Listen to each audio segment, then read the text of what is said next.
This is Fintech Insider News. This week, Croissant launches a new model offering guaranteed resale value at checkout. Revolut takes on American Express with the launch of a premium business card. And as the world marks International Women's Day, we explore the fraud gender gap and female representation in wealth management. We'll be tackling all of this and more on today's news show, so don't go anywhere.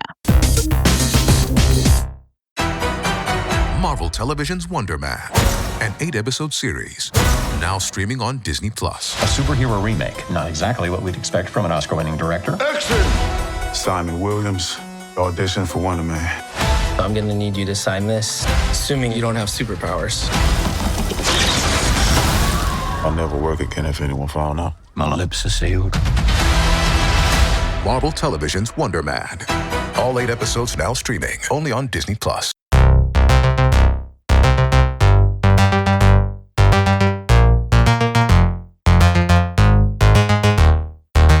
Hello and welcome to episode 1044 of Fintech Insider News, brought to you by 11FS, the 5-time consultancy of the year that works with financial providers big and small to build the next generation of financial services.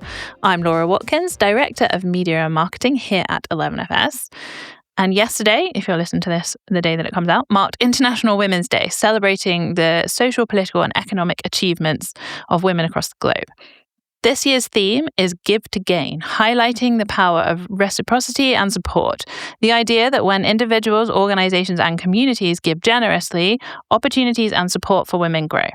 So in that spirit, we're dedicating the first half of this week's news show to 2 really interesting topics, the fraud gender gap and women in wealth management, before diving into some of the other biggest fintech stories of the week. To do that, I'm joined by a brilliant panel of guests. First up, we have a warm welcome back to the podcast for Ruth Foxe-Blader, co-founder and managing partner at Citrine Venture Partners. Regular listeners might have noticed a change in your job title and company there. Ruth, please, could you tell us more? Yes, absolutely. So you might have known me from previously running a venture capital firm called Foxe Capital. Recently, I launched a brand new venture capital firm and a new fund called Citrine with my partner, Dan DeLasta. Wonderful. Well, thank you so much for joining us again under your new guise and title. And we are really looking forward to your insights today. Next up, we have a Fintech Insider debut, and this is for Rebecca Owers, UK Head of Wealth and Specialist at HSBC.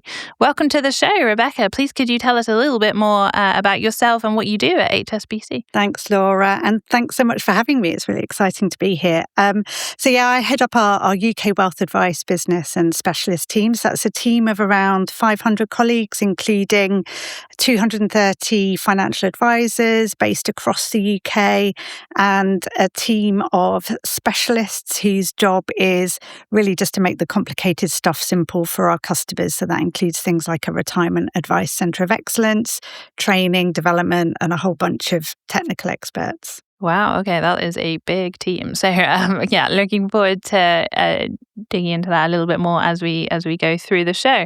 And last but not least, fresh from being included on this year's Innovate Finance Women in Fintech Power List, completing our lineup, we have a return to the show for Denise Johansson, co-founder and co-CEO of Enfuce. Thank you so much for coming back on the show, and congrats for being included in the senior leadership category of the Power List. How are you doing? Thank you so much for inviting me back and for also recognizing the Power List.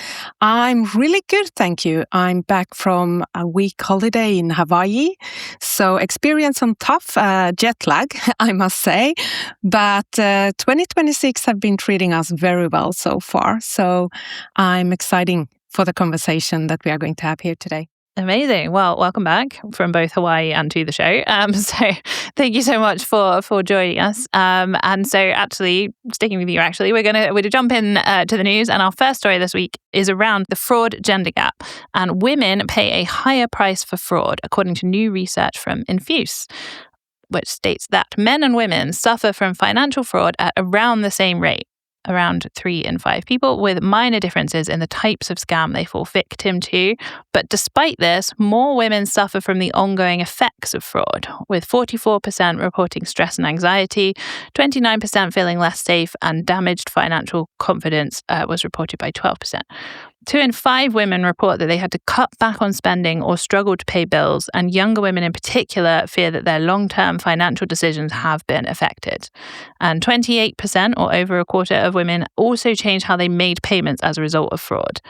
And in their everyday financial transactions, more than half see cash as the most trusted payment method, compared to only a third trusting card-based payments. So, Denise, it makes sense to come to you first. Can you talk us through these findings and perhaps maybe just taking a step back in the first place? Why did Enfuce run this research initially? What were you kind of expecting? What was the hypothesis behind it? And were these results in line with that? I think within the industry, fraud is often discussed in terms of numbers.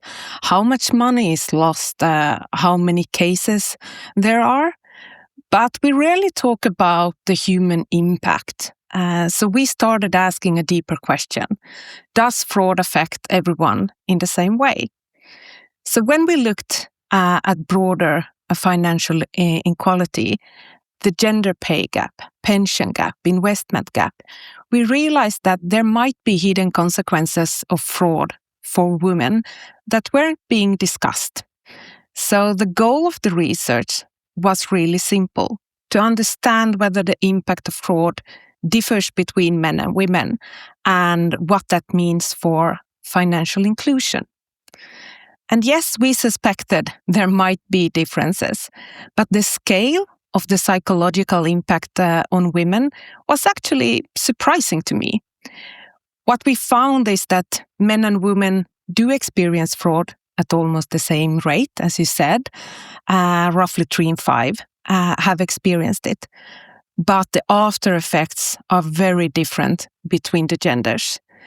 Women were significantly more likely to report anxiety, stress, loss of sleep, and even reduced confidence in managing money.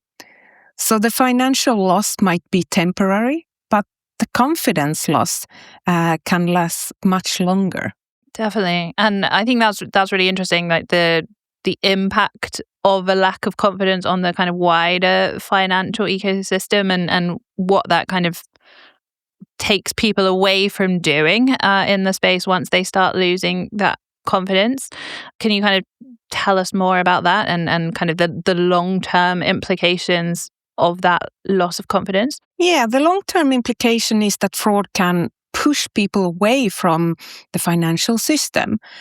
In our research, we saw women cutting back spending, becoming less willing to invest, and even changing the way they make payments.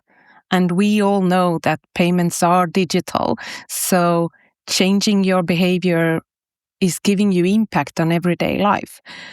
And if someone loses confidence in digital payments, investing, or maybe even their bank, that's not just fraud issue anymore. It becomes a financial inclusion issue. So if we're trying to close the gender gap, we also have to address the confidence gap that fraud obviously can create here. Yeah, that's so interesting, kind of equating that to an overall kind of confidence gap and gender gap and what that kind of does for inclusion.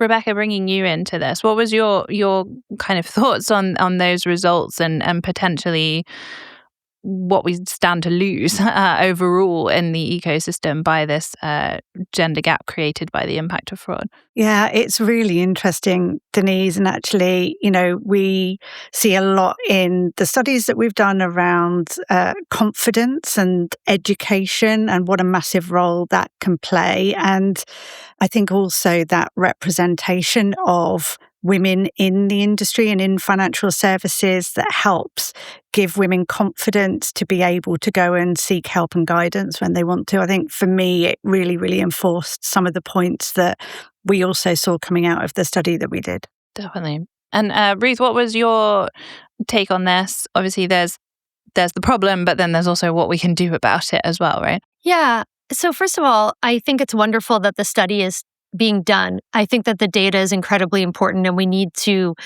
continue to do this kind of work if we want to be able to benchmark topics like gender equity. It is a rough time for women. I think when I see data like this, and actually today, I don't know if anyone saw, there was some news from PitchBook that came out about venture capital, which obviously is of great interest to me, and female founders raising significantly less capital, apart from two very specific founders who came out of some of the bigger LLM shops than they have. And, historically, I think that this is not coincidental. If you talk to a biologist, they'll tell you that there is much more difference within the sexes than between the sexes.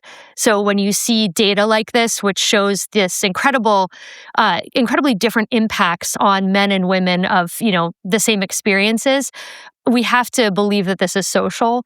I think that we're living in this period of backlash, and I don't use that term coincidentally. It's also the name of this book that was written in 1991 by Susan Faludi about all these different cultural and social institutions that undermine gender equality. And I know that we're trying to be really positive because it's, Women's History Month and all this stuff. But I think that it would be deleterious to not acknowledge that this is a really negative time for women. I think that the age topic is incredibly interesting. I think social media has made it easier than ever to objectify women, to harass and exploit them. The policy environment has changed significantly in the last couple of years for women. Attacks on healthcare and benefits disproportionately impact women. Rolling back DEI isn't just sort of a refined corporate agenda.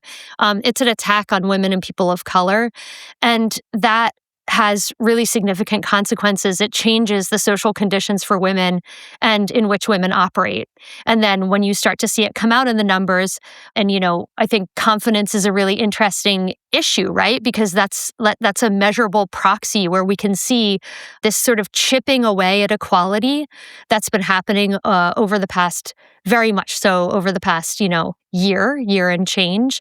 And, is happening even more significantly as we see some of these new institutions making women's lives more difficult. It's super important to acknowledge that and to see the different, this is one of many ways that I believe it is probably impacting the younger generation of women. Yeah, I mean, it's interesting that you highlighting the younger generation in particular, because that was a part of these results as well, right, Denise? So that younger women have suffered greater levels of fraud. Over 2/3 of women between 18 to 34 reported being victims of financial fraud, and 4 out of 5 of those affected reported at least one ongoing psychological effect, such as anxiety or loss of sleep or anything like that. And a quarter said that the impact of the fraud was likely to affect future financial decisions.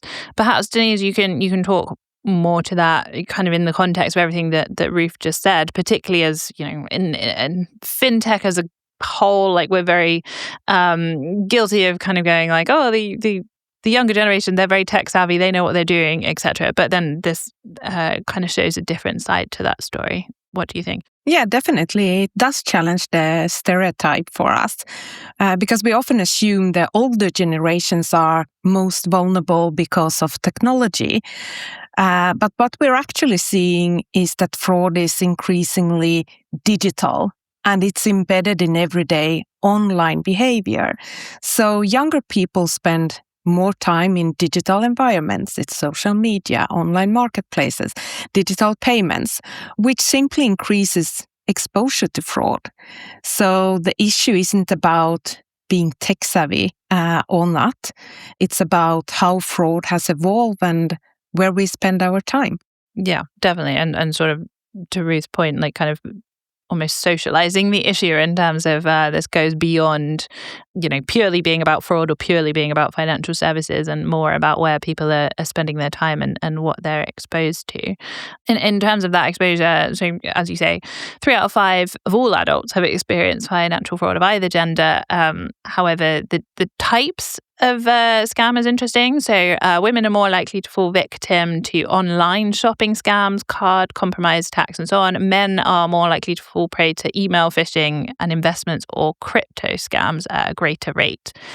What do we think the difference in the things that people are falling prey to says about either gender? Does anyone have any thoughts on that? I can start. I think that likely just reflects how different groups interact with financial products online.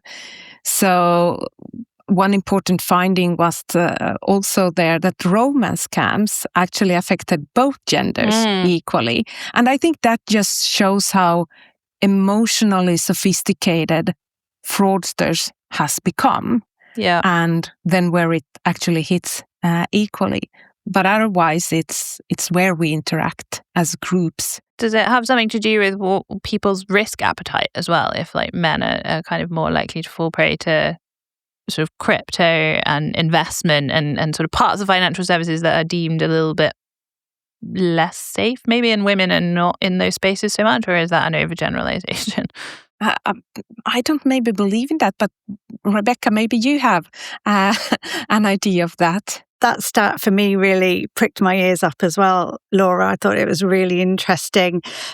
In the study that we ran, what we found was that 1 in 3 mass affluent women who invested actually sought out advice from a qualified advisor, and that was a lot higher than male equivalents in that space. So I think there is a more willingness and a greater desire to want to get expert advice and seek that out before they make decisions. So I wonder if it's more around that than it is maybe around risk appetite, but really interested. And I think also, it brings in this concept for me of goal-based financial planning versus buying or selling products. And again, it would be really interesting, Denise, to explore whether there was any data that kind of pointed to some of those underlying reasons. Exactly. So the root causes we didn't go into, it was more where they've experienced it. So not how they ended up there. And that's why I said that I think it's behavior, so where we actually spend our time and what we tend to do online and how we interact with financial services online, rather than maybe just the risk appetite, for example. But other than that, the root causes we didn't go into, that probably then needs to be the next study. Well, yeah, I think there's plenty of spin-offs of directions we could take this data. However, I'm going to move us on to our next topic because we have even more data to dig into, which I think there's probably some similarities between the two. So this time, we are discussing female representation in wealth management, and this is new research from HSBC that highlights that women, particularly in the mass affluent space, categorized as over £100,000, are growing in confidence and running diverse portfolios and are more likely to seek the services of a financial advisor, as Rebecca said, to support their journey. And 1 in 3, or 34%, of mass affluent women who invest say that they'd educated themselves on how to invest by engaging a financial advisor versus only 29% of men. And likewise, those women were a lot more likely to see a female financial advisor. Data also shows that mass affluent women start investing earlier in life. Nearly 4 in 10 of mass affluent women who invest started doing so before the age of 25.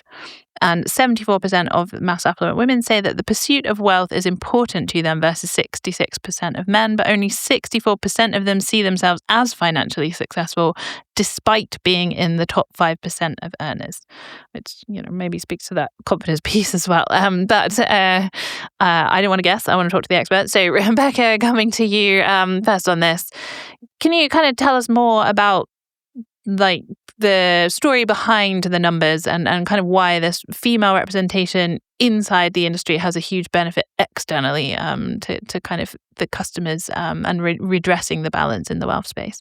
Thanks, Laura. And I think that Ruth and Denise, really interesting to hear what you were talking about there as well. And I think, there is a lot of negative press out there at the moment and stats. We talk about the investment gap often. And this is why I particularly loved this study, because it shone a really positive light on some things that are happening out there about women being actually, when they've got the means, really ambitious and also confident in planning for their financial futures.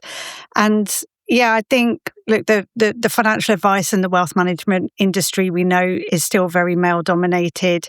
19% of qualified financial advisors in the industry are male. I'm really proud that we've got over 40% of our qualified financial advisors that are female. My senior leadership team's 50-50. And when I chat to those advisors, I get consistent themes coming back about what's really important to them and what makes a difference to them being and staying in the industry. Culture's always a big one, but there's a couple of other really interesting points. One is reducing the barriers to entry. So we run a wealth academy, which is nurturing internal new talent into the industry. So that includes financially supporting them with qualifications, development, forming mentoring relationships with leaders across the industry. And the second one's flexibility. So that can come in lots of forms. But, for example, I've got some phenomenal female advisors who operate part-time. I've got some amazing specialists that are job sharing. And actually, when you look and dig into their career history, I do think that without that flexibility, we would have lost some great talent from the industry throughout their lives as their priorities change and pivot. And I'm a prime example of that. So I had my daughter when I was 39. I took 12 months out, and I was really lucky that I came back to the organization. I came back into a promoted senior leadership role. And I did that 4 days a week. And that really helped me continue to grow my career and be a really present parent at the same time. So I do think those are the things that we hear regularly that make a difference around representation inside the industry. I mean, that's obviously fantastic. And obviously everything that we can do internally, like how does then that mirror externally? Obviously, we had that stat around, women want to speak to a female financial advisor. That kind of representation matters to the customers who are also looking to kind of grow their portfolios and invest and do so with confidence as well, right? Yeah, absolutely. It was really interesting to see that. And I was wondering whether or not we should be drawing connections with the analogy of that sort of stereotypical view of the differences between men and women when they get lost and who feels comfortable asking for directions and who doesn't, but probably safest not to go there. But I do think what I love about this study is that we read a lot about the gender investment gap and the reasons behind that. And whilst that absolutely remains true, I think what this study shows positively is that, when women have the means, we're just as ambitious, we take calculated risks, and we plan well for our financial futures. So we have big ambitions, and the study showed that actually oftentimes more ambitious than the male counterparts.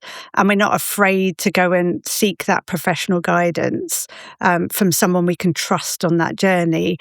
And again, that links back to that someone that trust often means having someone that you can really relate to that is someone like you to build that relationship with. And Ruth, obviously you have a background in investing yourself. What was your kind of take on the data and the analysis that we've discussed so far? Well, it's super interesting, and it's really nice, Rebecca, to hear about the welcoming environment that you have created within your team and the kind of consideration that you're paying to ensuring that great people can contribute their talent to your organization. I think that that's something that is so much at risk in the environment that we've been talking about. And in addition to my fund, I also do work on a group called Unlock VC, which is dedicated to women in venture capital and sort of hearing those stories. And so often we hear really unwelcoming stories, particularly around people welcoming their children into their families and their ability to balance those things with their fund. I think that there's been just this incredible amount of pressure on financial institutions to kind of scrub gender equity from their agendas for political reasons in the past couple of years. And even, looking around at venture capital firms that are kind of changing their fund names or scrubbing women from, and sort of gender equity from their websites and sort of repositioning. It's really scary. I think that there was so much progress, that there has been a lot of progress made, but the progress is really hard won and hard fought. Seeing that mass affluent women are equal risk takers and knowing how hard it is to become a mass affluent woman. And particularly, I think that the statistic around the people who are 24 and under, something like that. It's like, I can't even imagine who falls into that category. I don't know how many people were in there, but yeah, it also goes to show, I think, that unfortunately, in order to achieve the same sort of success as men, women still have to work quite a lot harder. And so it doesn't surprise me at all that these hardworking women have the financial literacy and acumen to be making wise financial decisions. But also, to everything that you just said, I completely agree. But also, despite that kind of confidence when they do have that affluence and the ability and the knowledge and everything, it also still feels like they're kind of underconfident in what it actually means to be financially successful as well. So the other stat, when asked how much more they would need to earn to feel financially successful, the average high earning woman who's on 100K or more, as we said that they would need to earn at least 149,000 more to feel wealthy. And this equally was supported in a different report, which revealed that over 200,000 is a salary needed for one to feel wealthy, and sort of perceptions of wealth kind of evolve on a spectrum. Rebecca, what's kind of your thought on that? How do we sort of support women to just feel financially confident as well as sort of be financially confident, if that makes sense? Yeah, completely. And I think that need to, or perception that, I need to earn more to feel successful, to be wealthy, was kind of broadly on par with high earning men. And I do think there's a bit that the more you earn, the more it actually takes for people to feel like they're being financially successful. That was supported with a wealth report that we ran last year as well. And some of that, I think, is, it's indicative of the costs of maintaining a certain lifestyle. And as your wealth grows, you expand your horizons, adapt your lifestyle, whether that's school fees, bigger mortgages, commitments, and often alongside that, people navigating lots of financial responsibilities and complexity. And that's often where sitting down with someone can really help. But again, I think education is so massively important because it builds confidence. And our research shows that when women earn more, they are ambitious and they are equipped to meet those goals. Absolutely. Janice, what was your take, particularly maybe on that like education piece as well, of like how we kind of build confidence through education, which kind of feeds into the findings in your own data as well, right? Yeah, I was just about to jump in as well there on the like how much more it will take before you feel that you have the financial capacity to start investing. I think that what we saw was that women do tend to take more of the day-to-day responsibilities from the family.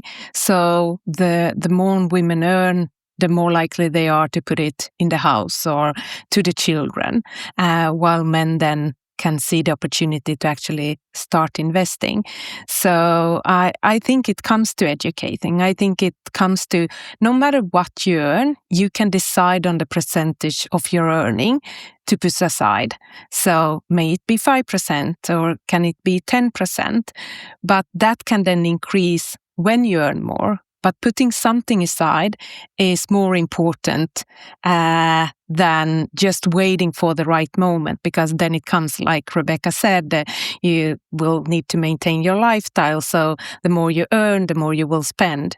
But if you kind of get that in your mind very early in life, that you should always put aside some percentage of your earning, that will help you massively along the years, and it can become significant once you reach those 100,000 or 200,000 and beyond yearly earnings. So yes, education, but we should start very early, already from school, when we start to talk financials. Yeah, definitely. Building those habits as early as possible. Rebecca, I want to give you the final word on this. What's your take on like kind of how do we getting started, essentially making it a little bit more accessible for everyone, sort of wherever they are in their financial lives? I think, it comes back to, I think the representation is massively important. So I make no bones about repeating that.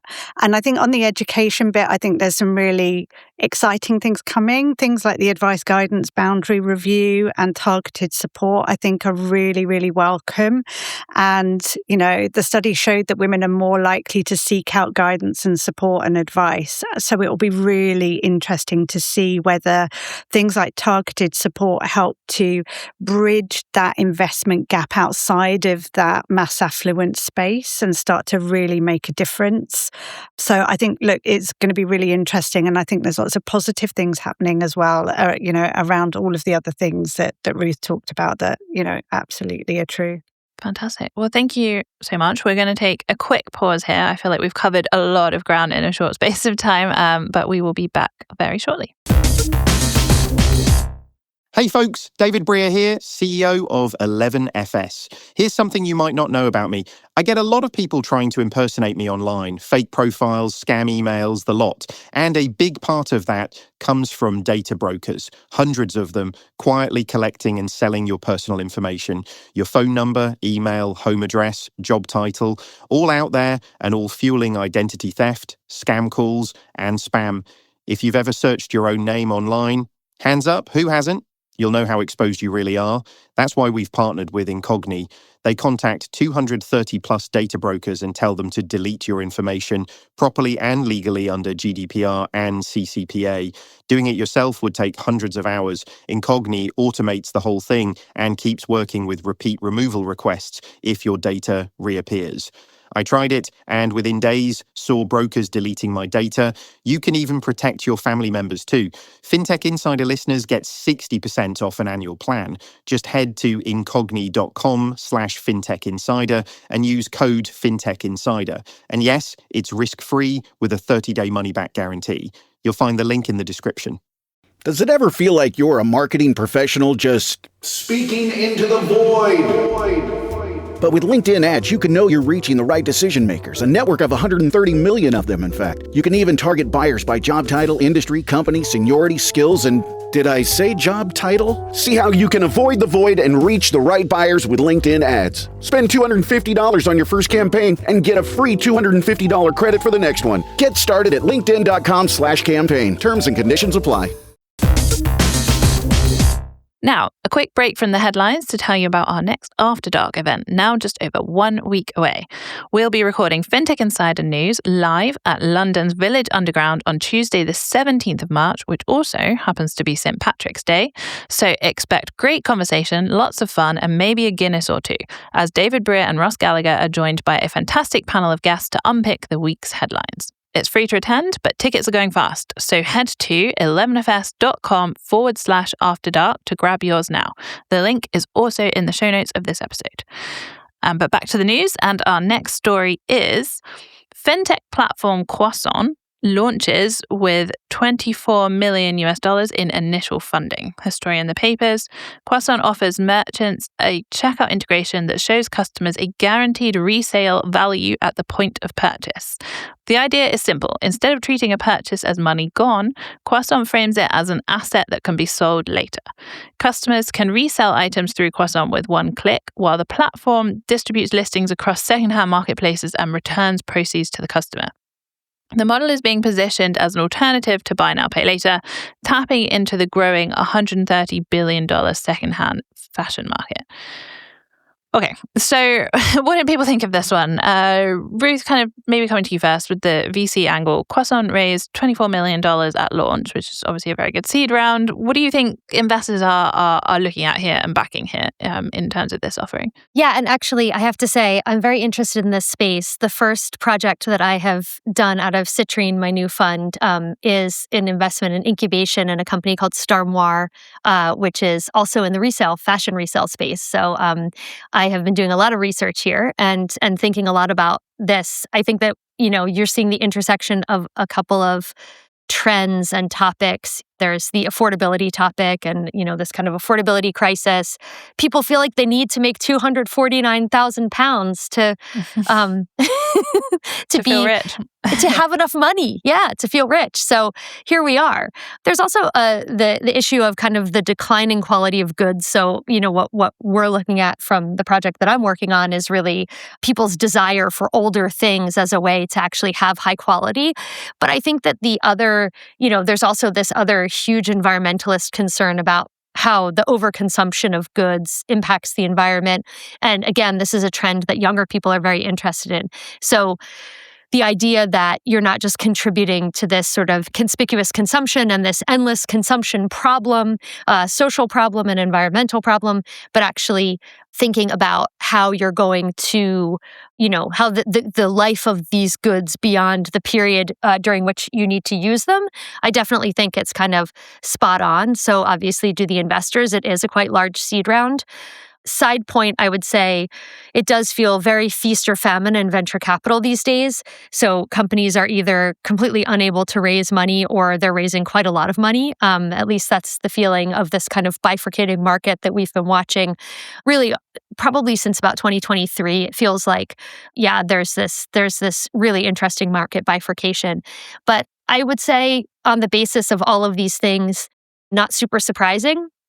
I think that the challenges around the friction of resale and how that works is something that I don't know for this model. Is there this kind of operational complexity? How are you getting the items that you wish to resell into the hands of people who wish to buy them? Is this more of a marketing gimmick? Like, are people actually going to do this? Is it sort of the kind of warranty story where you just kind of forget about it, or you don't ever kind of execute and action it and then it's too late? I'll be very curious to see how it plays out. Yeah, definitely. And kind of to your point, like a lot of the time, when you sell something on, you're doing it on a totally different platform to the one that you bought it on, so the merchant isn't really getting in on that deal.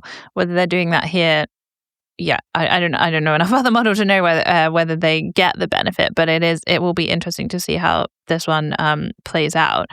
Denise, what are your thoughts on this? Kind of with that merchant play in mind, is Croissant trying to monetize a resale behavior that already exists, or is this kind of creating a different kind of merchant revenue stream? Yeah, let's soon get to that one. My first impression of this was, why didn't I think of this? I mean, honestly, I have been buying maybe a little too expensive shoes or a handbag and come home to my husband and talk about it as an asset rather than shopping. Investment. Exactly. It's an investment. It's an asset that we now have in the household.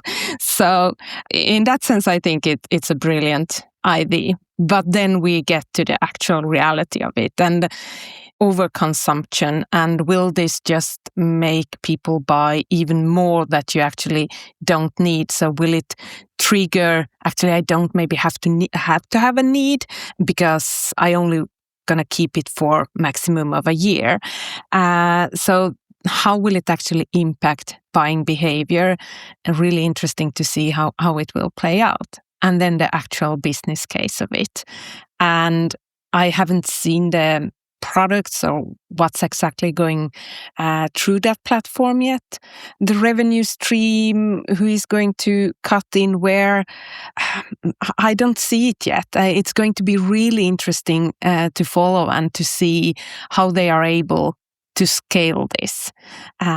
So definitely a change in behaviors, like buying behaviors. And as you said, will people just forget? Or if there's a massive boom in a year that everyone wants to actually get that price that they were promised, how will that impact the revenue streams of the parties involved in these transactions? Yeah, that's very true. And like, as you say, it could either be an education piece of like, do I actually need to buy this or not? Or the opposite. If I buy this now, I can still make 75% of it back when I come to sell it in a couple of months, in the way that, sometimes people do with games consoles and that sort of thing. They don't lose their value that much. So I'll buy it now and I'll sell it in, a year or something and still regain most of my money, in which case, to your point, that's still kind of continues this cycle of fast consumption. So it'll be interesting to kind of see how that plays out.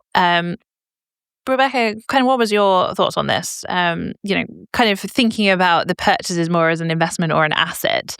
Do you think people are thinking about purchases in this way? Not necessarily in this particular model, but in terms of those like high-end value purchases in general? Yeah, I think it's really interesting as a business model. It'll be really interesting to see what happens. I think from an investment perspective, it's not necessarily a new concept. So in the study that we did, women in that mass affluent space, as an example, were just as likely as men to have very diverse portfolios, and that included 12% in things like art and collectibles. So I think from a wealth perspective, alternative asset classes is not a new concept.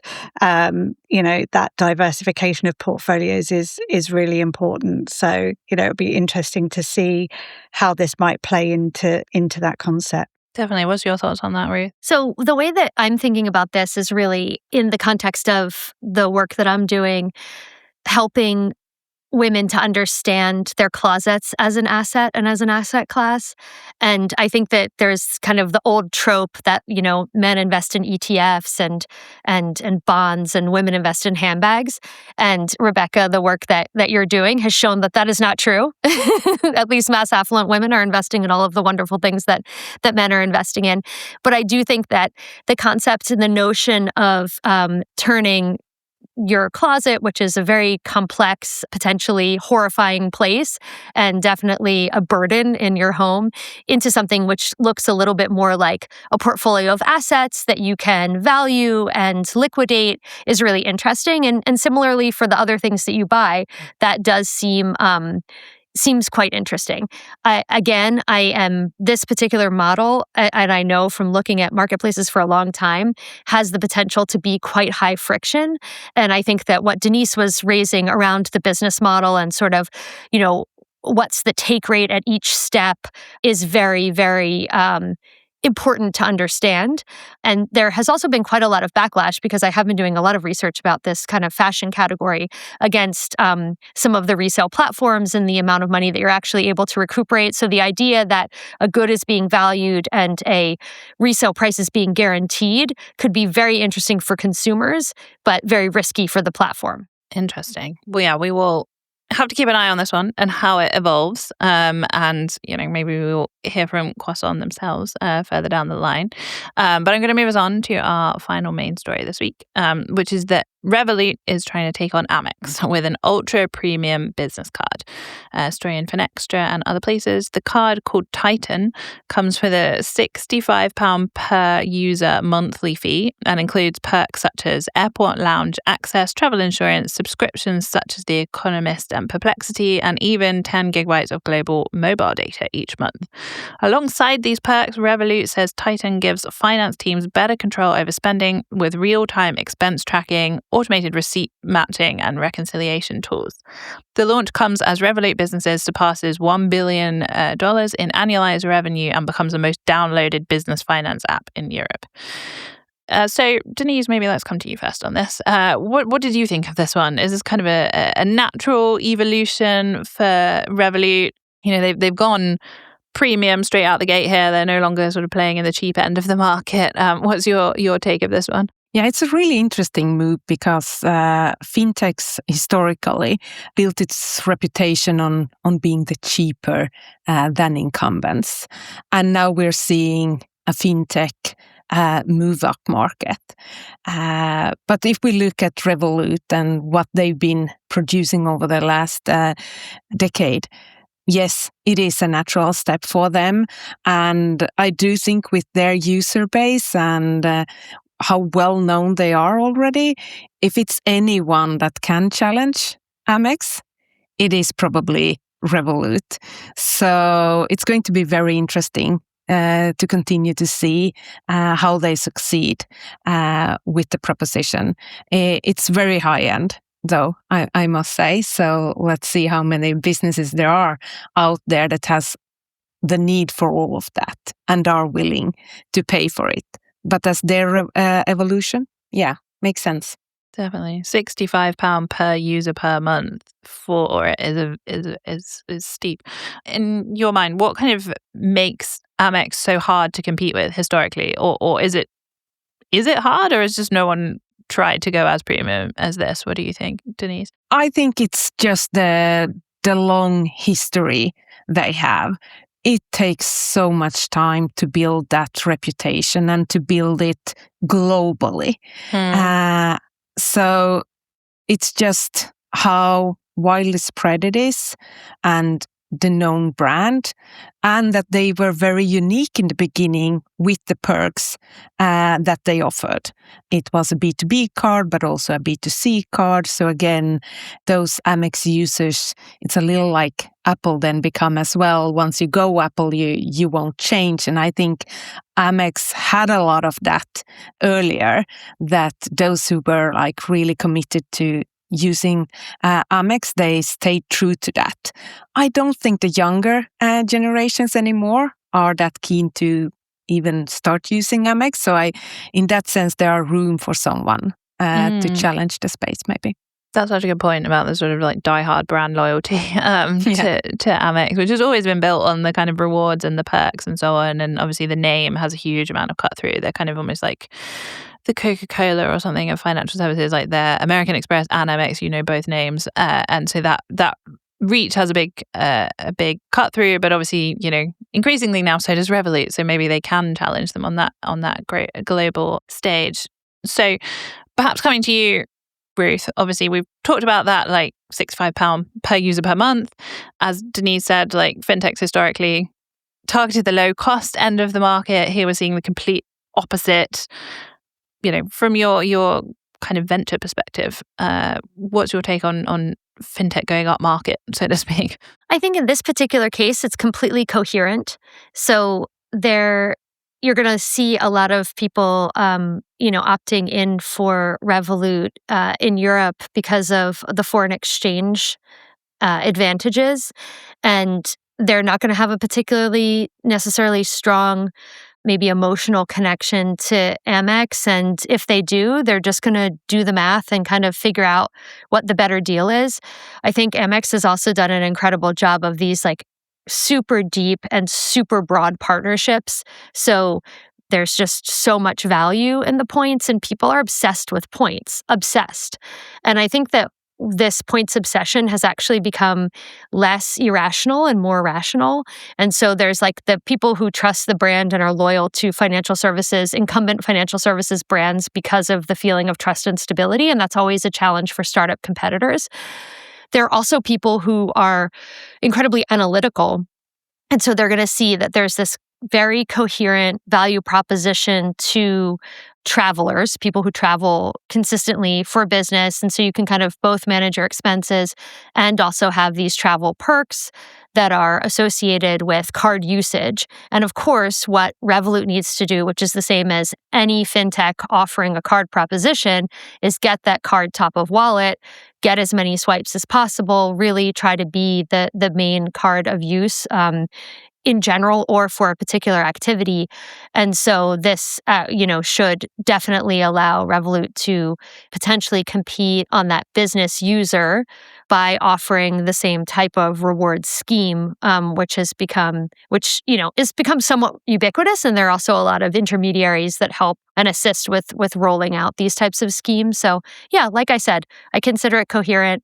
I think there's no general rule in venture. Unfortunately, it's always quite diverse. And so each company kind of has to chart its own path, but this seems sensible. What's your take? Obviously, you said people are obsessed with points and loyalty systems and so on. This card is starting or launching first in the UK. From your experience, obviously, we've talked extensively on this podcast about how loyalty schemes, rewards is definitely more of a US thing more broadly, but do you think that is becoming more prevalent in other markets beyond the US now as well? I really do. I mean, I've worked internationally for the past 20 years, and I would say that this loyalty schemes have become fairly ubiquitous thanks to players like American Express. which, again, I think we're doing a lot of talk about sort of people with a very high level of financial literacy, but those high financial literacy consumers, which are, of course, the most valuable consumers, definitely care about points everywhere. Denise, do you kind of concur with that? Okay, interesting. Tell me more. Maybe not, actually. I just, at the back end of last year, I did an own podcast episode on loyalty within financial services. And the conclusions there were that yes, there are some group of people where the loyalty points gets like obsession. But when you dig deeper into it and really look what will people want from financial services, the loyalty tends to connect more to services that actually speaks to you. So where am I in my life? What is my financial institution offering that really connects to me and my needs, so that it's not the generic portfolio of this is how you earn points, but more where am I in my life and what do I need and how do I create that loyalty to my financial institution. So maybe I don't see the loyalty points exactly the same way if we look more broadly. For some, yes, but not sure, because the price also for the card there is so high. And then if we also think that it's a B2B card, like are you really going to pay that per user? And all those benefits included, how many institutions actually need them at that cost? And you need to be top of wallet with a premium card, but you're also charging a lot. So, I mean, if they succeed, they are going to make a lot of money on the product. That I'm at least sure of. Definitely. Ruth, do you want a final word on that? No, I don't think it's necessarily as much of a divergent view, maybe as as presented. I think that we're talking about a very specific, targeted set of young corporate business travelers who, probably are that kind of deep but narrow demographic that Denise is talking about. Exactly. Yeah. And so, on that basis, I think that it's very consistent. Yeah, true. Fantastic. Awesome. Well, on that note, we're just going to take another quick pause, back very shortly.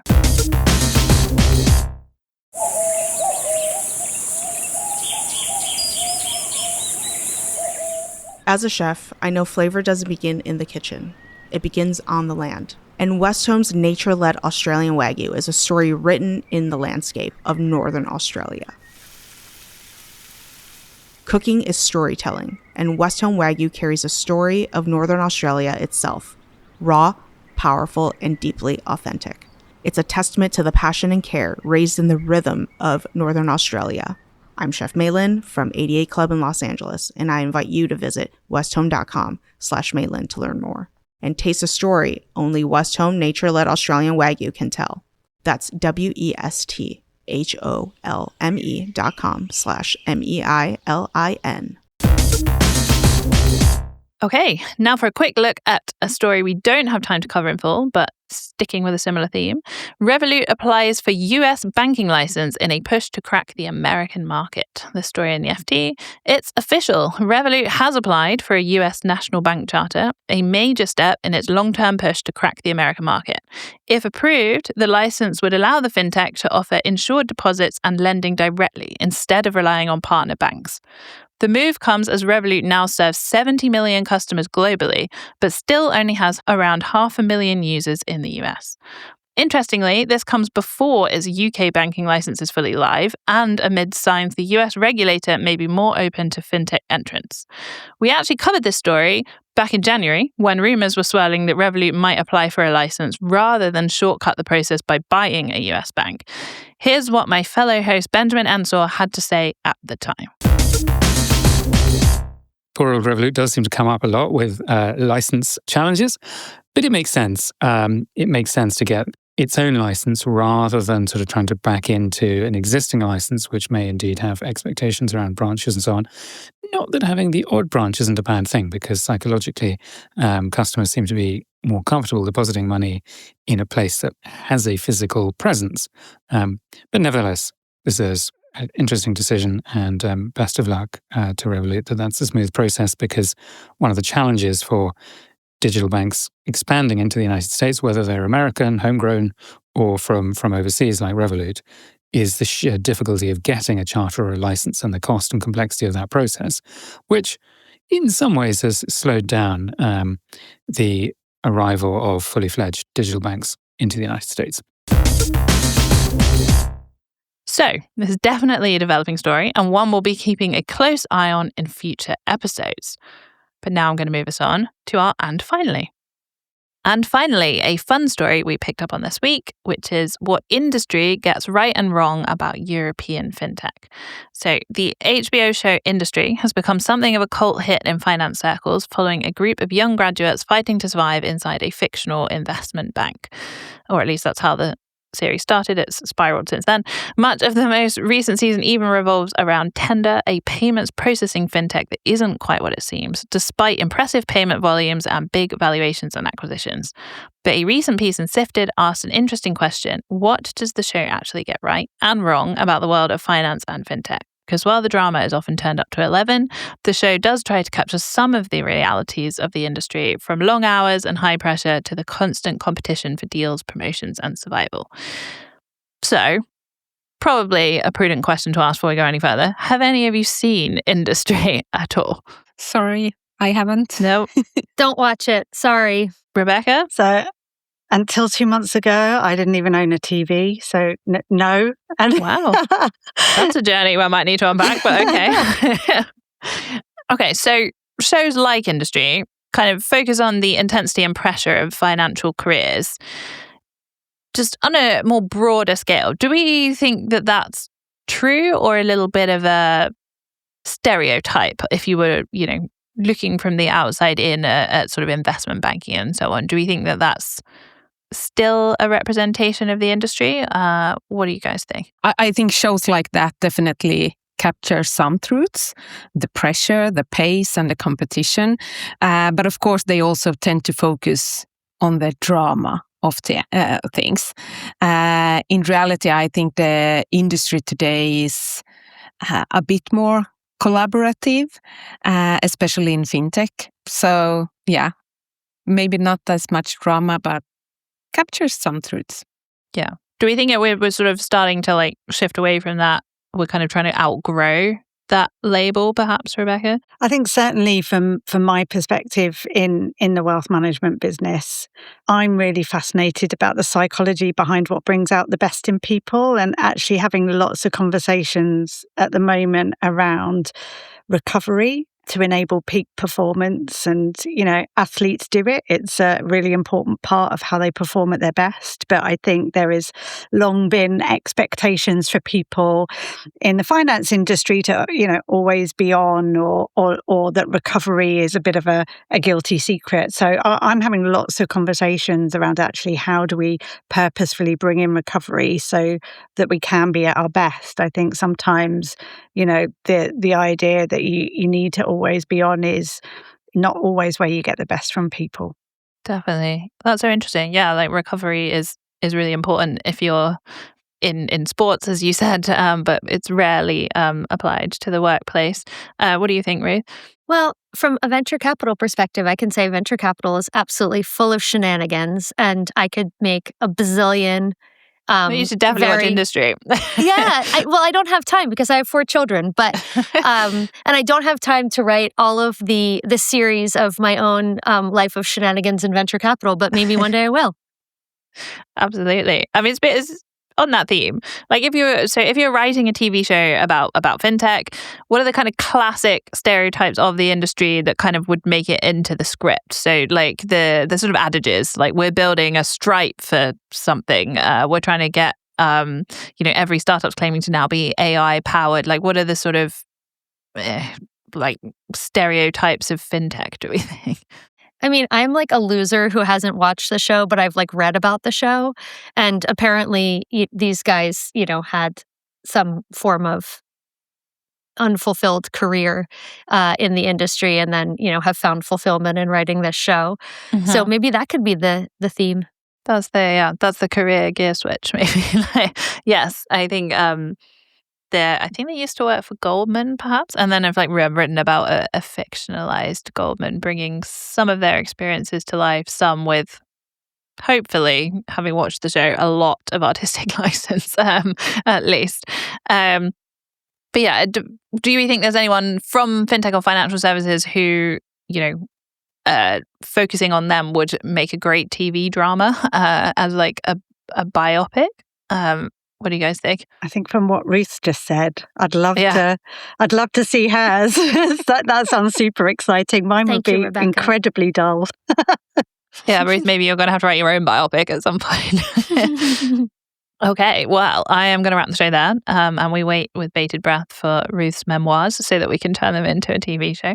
But thank you so much to today's guests. Happy International Women's Day when it comes. And where can people find out a little bit more about you and your companies? Maybe let's start with you, Ruth. Yes, so you can find me on LinkedIn, Ruth Foxe Blader.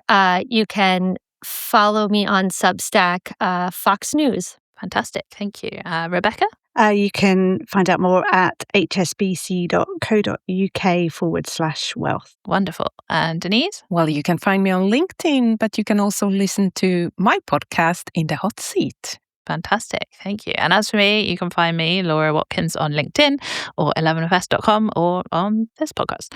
And that wraps up today's episode. Thank you so much for listening to today's show. If you like what you heard, please make sure to follow us on your favorite podcast platform of choice. And if you really like what you've heard, why not share the podcast with a colleague or friend? And as always, if you want to join the conversation, find us on social media. Just search for 11FS or Fintech Insider and you'll find us. Or email myself and the team, podcasts@11fs.com. Thanks again and goodbye.